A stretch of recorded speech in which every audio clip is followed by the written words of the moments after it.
We are continuously witnessing a number of conflicting reports in the local and international press about where Greece's financial crisis stands.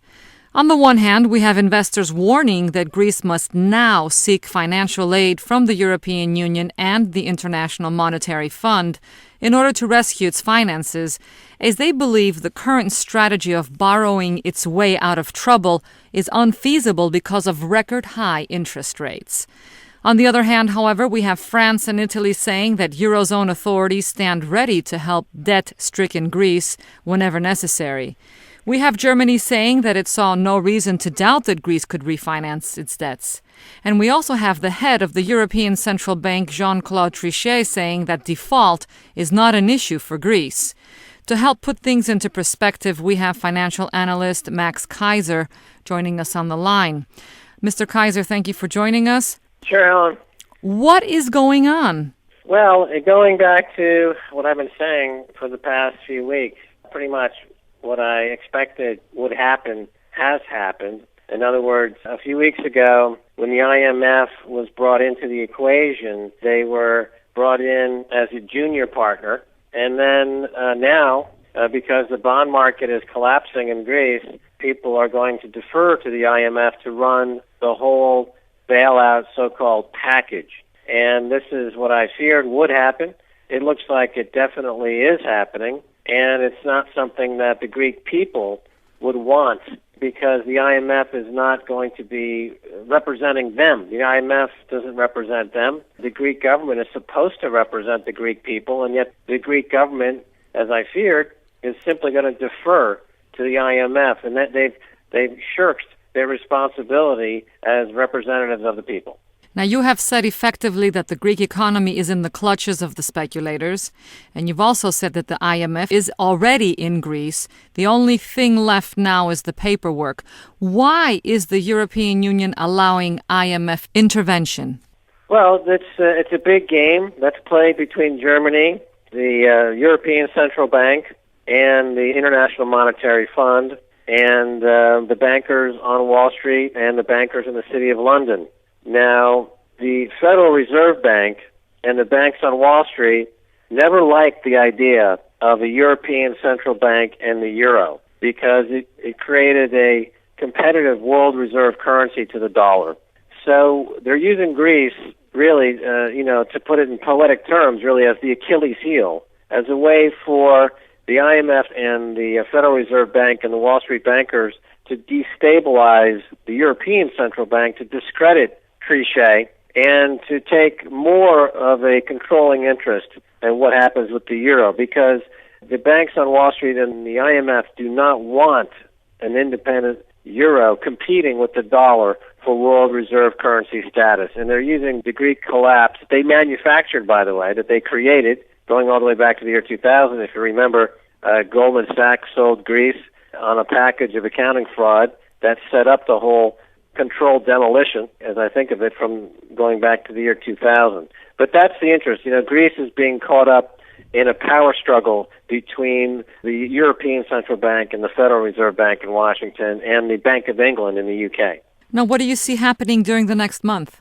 Well, what will happen is every time the government of Greece tries to assert its independence, the speculators will come in and they will hammer the Greek bonds. In other words, this is financial terrorism. They put a gun to the head using the financial markets and say either you give up your sovereignty.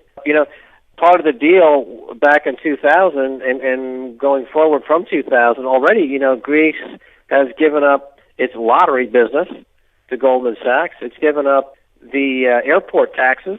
They've had to trade those away already. So the next thing they're going to have to trade away is probably access to the ports, and any other businesses they're going to have to trade away to stave off, to appease the financial terrorists. And, as I've been saying from the beginning, the Greek people should stand up for their sovereignty and their independence because they're being sold out by their government, and they're going to lose control of all of the income-producing assets that they have. Now, on Tuesday, April the 13th, Greece is expected to auction a total of 1.2 billion euros of 6- and 12-month T-bills. You don't expect anything positive out of this, do you? Well, as we've seen, the the ability of the financial vigilantes to take prices to wherever they need to take prices to pressure Greece to do their bidding. So if, in fact, the government of Greece would come out with a statement saying, okay, we give up, we're transferring all of our sovereigns to the IMF, then the auction will go well. If the Greek government says, wait a minute, we want to be independent, we don't want to be ruled by the IMF, then the auction will go poorly.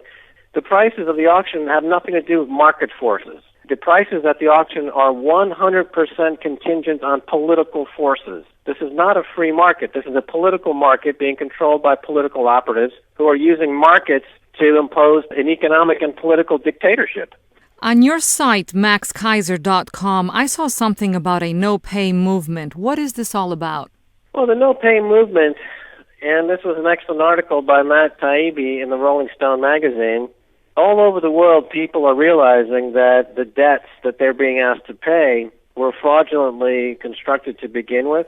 So you've got, for example, mortgage holders in America who are refusing to pay their mortgage debt because they realize that the mortgages were fraudulently conceived to begin with. You have Iceland that's telling the bankers in the Netherlands and the UK, we're not going to pay for your banking mistakes. The people in Greece obviously are toying with the idea of possibly telling the bankers to, we're not going to pay for your mistakes, because the Greek people didn't do anything wrong here. The bankers took a risk, and their risk blew up in their face, so the bankers have to take the loss, not the Greek people. Imposing austerity measures on Greek people so that bankers on Wall Street get Christmas bonuses doesn't make any sense for the Greek people. The no-pay movement is also extended wherever you see this banking crisis unfold in various countries around the world. You know, we saw it really quite effective back in Bolivia when a few years back when Bechtel tried to come into the country and control all the water rights. And suddenly the people in Bolivia, they had to spend 50 or 60% of their monthly income on water. They pushed back, and this led to the election of Evo Morales. So I think the Greek people need to look to that as an example and ask themselves, do we need a new government? If our government can't stand up to the IMF, do we need a new government? We don't want to give 50 or 60% of our income for water, for basic services as part of an austerity package from the IMF. For what? We didn't do anything. So they really have to ask themselves whether or not this government is representing them in the way that they need to be represented. If not, they need to take some action. They need to do it pretty quickly, because the longer you let the Goldman Sachs, J.P. Morgan, IMF, Wall Street bankers, City of London bankers run your economy, the harder it is to get rid of them. You know, it's like a bad rash.